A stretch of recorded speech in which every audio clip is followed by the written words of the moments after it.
General Hospital spoilers tease that Willow Corinthos has reached the end of her legal battle, clinging to a fragile hope that her love, dedication, and silent sacrifices for Wiley and Amelia would be recognized by the court.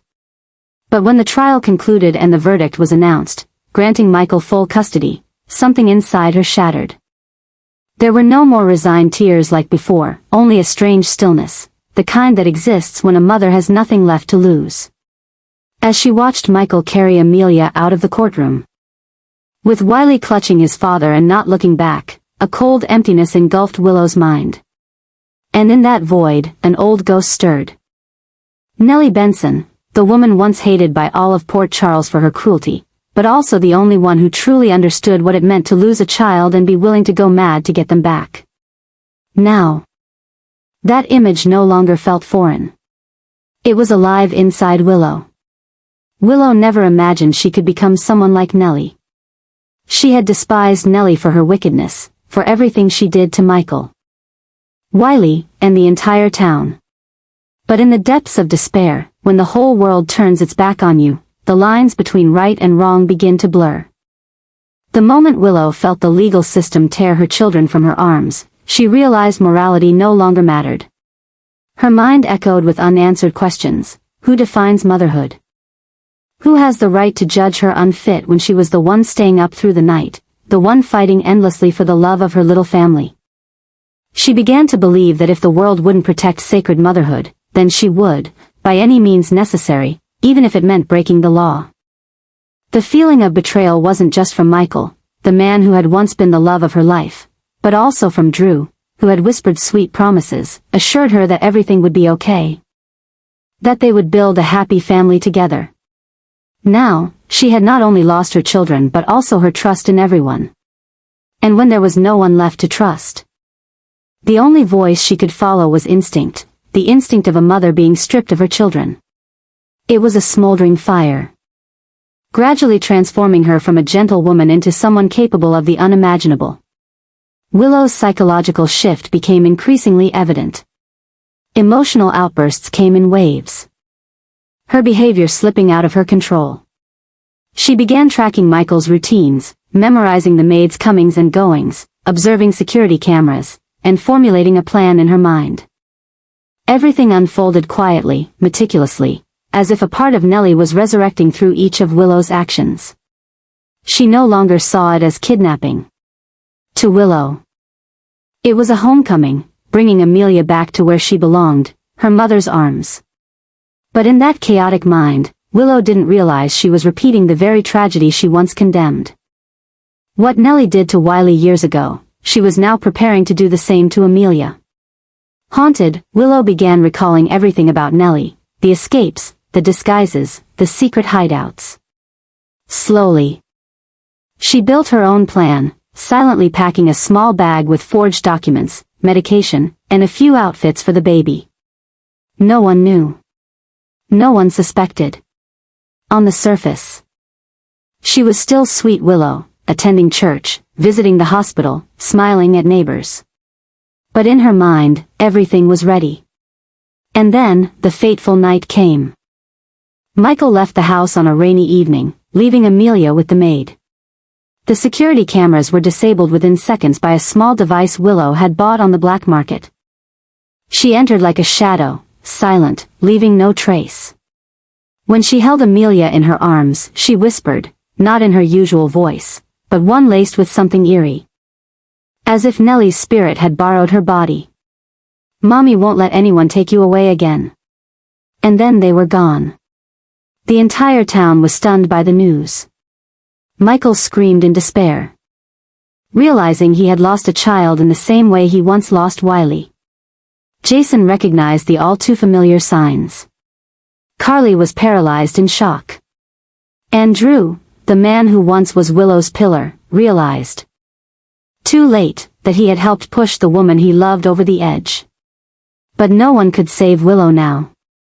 She had chosen her path, a path with no return. And Port Charles, once again, became the setting for a new nightmare.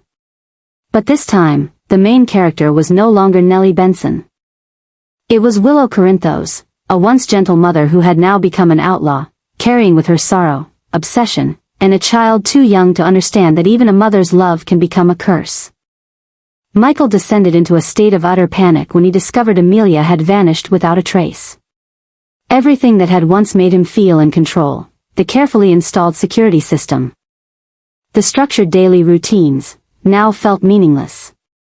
A primal fear surged through him, paralyzing all reason. He tore through every corner of the house, called every family member, ran out into the rainy night like a madman, shouting his daughter's name into the darkness, as if screaming loudly enough would bring her back. But only silence answered. In his hysteria, Michael began to realize that one of his new adjustments to himself, his assumed strength and decisiveness, was far more fragile than he thought when faced with the pain of losing a child. All the rigidity he had applied during the custody case now felt like a chain of memories choking him. He was haunted by the worst possibilities: kidnapping, accident, or something worse.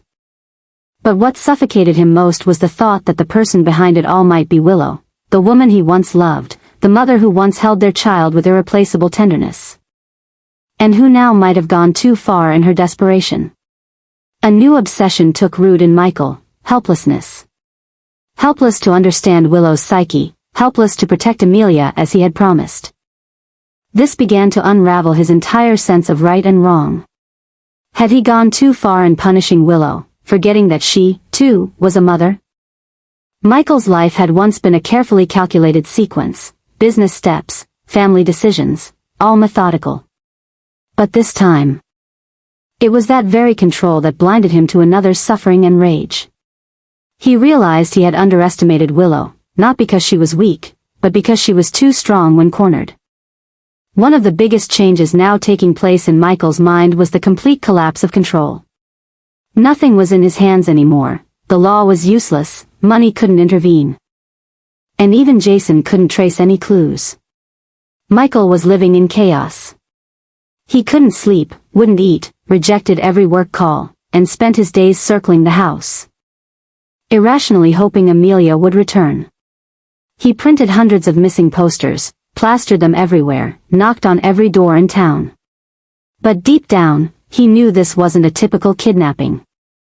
This was the act of a mother pushed beyond her limit, a once gentle woman, now capable of doing something unthinkable.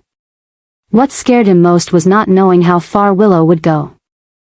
And one of the most profound changes in Michael was the birth of self-doubt. He had believed himself to be a good father, a man who would protect his children at all costs. But had he driven Willow to this? Was he too harsh, too cold, too faithful to the law to see how pain was eating her alive every day? One of the deepest reckonings within him was the realization that he hadn't just lost his daughter the moment Amelia disappeared, he may have lost everything long before that. Michael was no longer the confident man in the courtroom. He was a broken father, a man facing a punishment he never believed he deserved.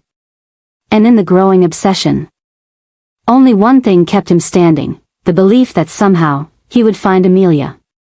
But as the days passed and the child remained nothing more than a fading memory, he began to understand that this loss wasn't just physical, it was a psychological wound that might never heal.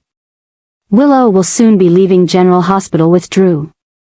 But it won't be a quiet exit, it will mark the beginning of a dark and dangerous journey, where the line between love and obsession becomes increasingly blurred.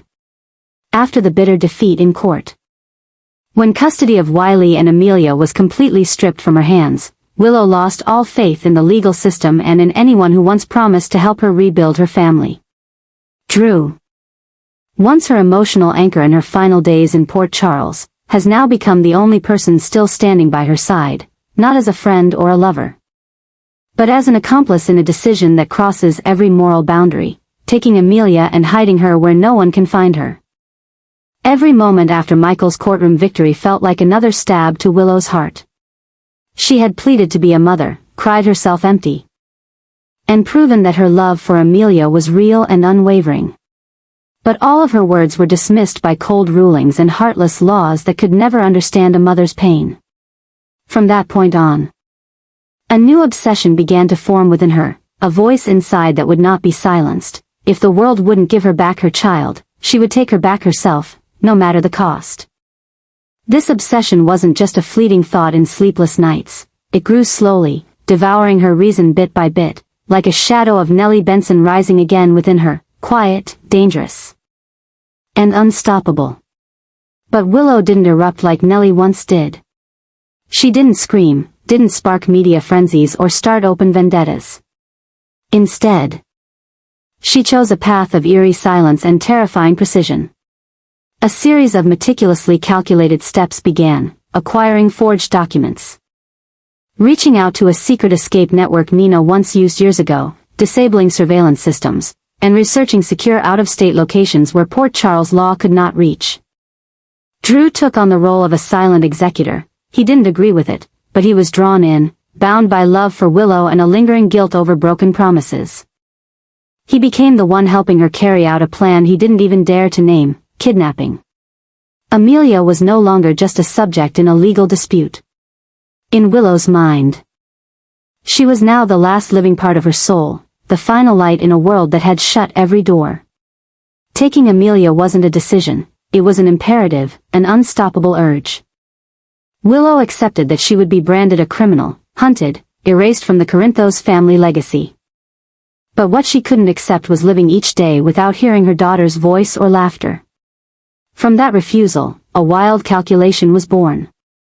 No one saw it coming, not Carly, not Jason, not even Michael. They had all underestimated her, as too kind, too cautious, too principled to ever go off the rails like Nellie. But that underestimation is what made her so much more dangerous. Her madness didn't manifest through chaos or destruction, but through absolute silence, calculated steps, and the cold resolve of someone who has nothing left to lose. It was the kind of madness that chills people to the bone, the kind born from too much love, from wounds that will never heal. From losing a child she once held close during the darkest days of leukemia, believing that their destinies had been forever intertwined. Willow left behind almost no trace. She took only a few clothes, an old notebook, a family photo, and Amelia wrapped in the cream-colored blanket she used after her stem cell transplant. They left at dawn. While Port Charles was still half asleep, and before Michael even knew his world would never be the same again. When he realized Amelia was missing, nothing else would matter, not power, not law, not pride, because nothing could erase the determination of a mother on the run, carrying a child in her arms and a growing madness in her heart. And just like an echo from the past, the old warning about Nellie would come true, only this time, it bore the name Willow. No longer the gentle angel, she had become the new symbol of a loss turned into fire.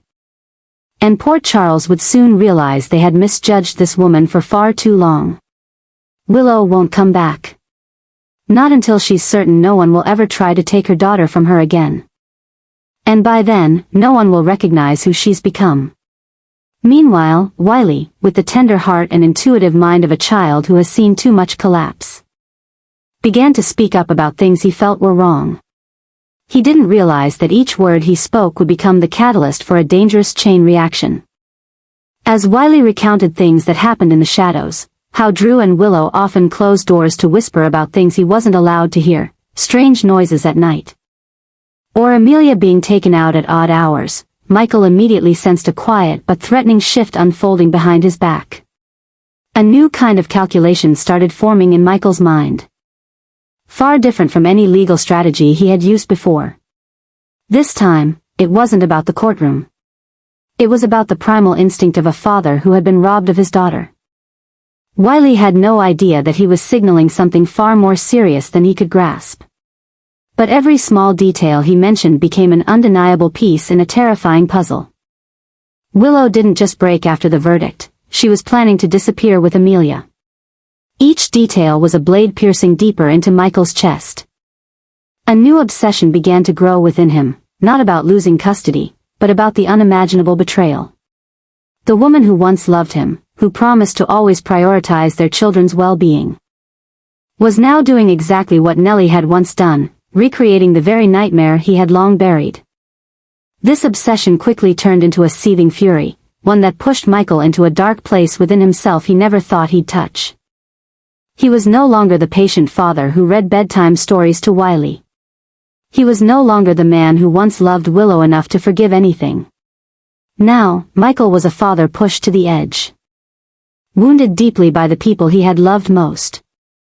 His perception of Willow had completely changed, no longer the gentle mother, but a cunning, methodical kidnapper willing to sacrifice every moral principle to get what she wanted. He saw Nellie's shadow in her now, except this time, the madness came wrapped in silence. And it was far more dangerous. Michael didn't wait another second. He immediately deployed every resource at his disposal. This was no longer a legal matter, it was a full-scale manhunt. He tapped into his business and legal connections, from tech firms to the police, to freeze any financial transactions tied to Drew or Willow. He hired private investigators, contacted federal agents, and requested access to highway traffic data to review all vehicles that had left Port Charles in the past 24 hours. Michael began monitoring the smallest actions of anyone who had once been close to Willow, from old friends to general hospital staff. Anyone who might be hiding her was now a suspect. There was no room left for compassion. One of Michael's newest strategies was predicting every move Willow might make. He recalled the places she once mentioned made her feel safe, small towns near mountains, lonely gas stations they visited on trips. Even a wooden cabin Drew once talked about during his military days. He reviewed each detail, cross-checked every memory. For Michael, time was running backward. And with every minute that passed without news of Amelia, he sank deeper into a void of loss and fury. But this wasn't just about finding his daughter anymore. This was the collapse of everything Michael once believed in. He had believed justice would solve everything. He had believed love could heal any crack. But now, it had all fallen apart. Willow betrayed him. Drew betrayed him. Even the legal system he fought so hard to win couldn't protect Amelia. One of the most profound realizations Michael had was that everything he had once trusted could turn against him, and in that world, only he could protect his daughter, at any cost. By the third day of the search, Michael had stopped eating, stopped sleeping. He printed thousands of flyers, dividing the region by zones from the outskirts to neighboring states. He accessed traffic checkpoints, analyzed route cameras, even studied weather patterns and Drew's driving habits. He no longer saw himself as a father, but a hunting machine. Powered by grief and rage, relentless. His mind was consumed with only one image, Amelia, her tiny eyes, her small hand wrapping around his finger at night, and each time that image surfaced, his heart shattered all over again. But instead of tears, he moved. Cold. Ruthless. Michael wasn't just chasing after Amelia. He was chasing back control over his life. And if he had to destroy everything in his path to get his daughter back, including Willow and Drew, he would do it without hesitation. Because a father who loses his child twice will never forgive a third time. And Port Charles is about to meet a new Michael, not Sonny's heir, not the polished businessman, but a silent storm. Surging forward, carrying fury, tears, and a vow that cannot be broken. To bring Amelia home. No matter the cost. Michael, Carly, and Jason, once the heart of the Corinthos family, are now transforming into a ruthless alliance, no longer guided by compassion or trust, but wholly driven by rage, betrayal, and the fear of losing control. After the sudden disappearance of Willow and Amelia, all remaining illusions of recovery, understanding, and forgiveness shattered. Giving way to a brewing storm, a battle in which the goal is no longer to bring Willow back, but to utterly destroy her, body, mind, and memory. To Michael, Carly, and Jason, Willow is no longer a desperate mother, but a living threat, a name that, when mentioned, no longer evokes emotion, only bloodlust. Michael's shift in perception happened swiftly. Like a mirror cracking under one forceful blow. He once loved Willow, defended her through every storm, crossed the line between life and death with her as she battled cancer. He believed there was a sacred bond between them, a love forged through sleepless nights by her hospital bed, through tears shed upon first seeing Amelia survive. But now, all he sees is a ruthless Willow, coldly disappearing with their child as if those moments meant nothing. What Michael finds unforgivable isn't just her betrayal, it's that she stole the daughter he once swore to protect with his life. One of the most profound realizations Michael faces is that his own kindness was the very weakness that led to this disaster. He was too patient, too kind, too convinced that Willow would never hurt him. Now, that kindness has been torn apart by the very woman he once loved. And now, he cannot, and will not, forgive. He vows to find her, reclaim Amelia, and make Willow pay, not only by stripping her of motherhood, but by erasing her from every corner of Port Charles, permanently.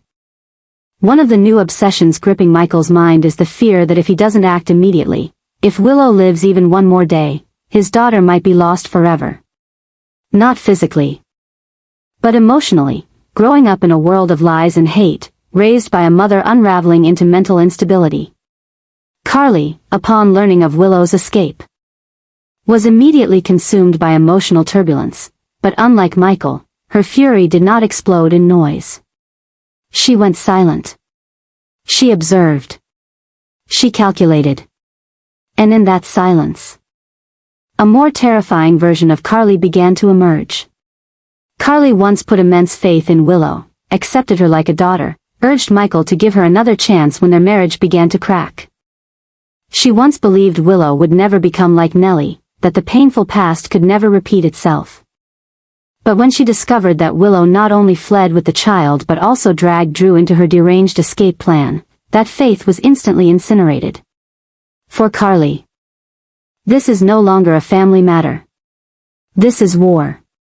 And Carly Spencer, once in a war, never fights halfway. She begins activating all her underground networks, ones she used to save Michael, Jason, and even herself in past confrontations with Sunny, Ava, or Cyrus.